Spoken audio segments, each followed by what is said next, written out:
Hey guys, welcome back. In this video, I'm going to show you how to edit footer on Wix. So let's get started. So as of right now, let us scroll down until we reach the footer. So here is the footer of our Wix. So just head over and click on that, click on quick edit, and we should be able to see the quick edit for the footer right here. So in here, we have the paragraph. So we can also just remove this one if you want.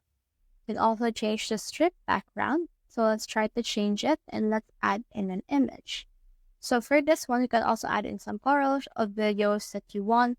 So for me, I'll just put in an image because I think it describes my site more than just colors. So in here, I have searched for mom and I can add in an image that I want to add. So for this, I will just put this one and then click on change background. And as you can see, it will be added in here. So once you have done that, as you can see, our footer has been created and it has been changed.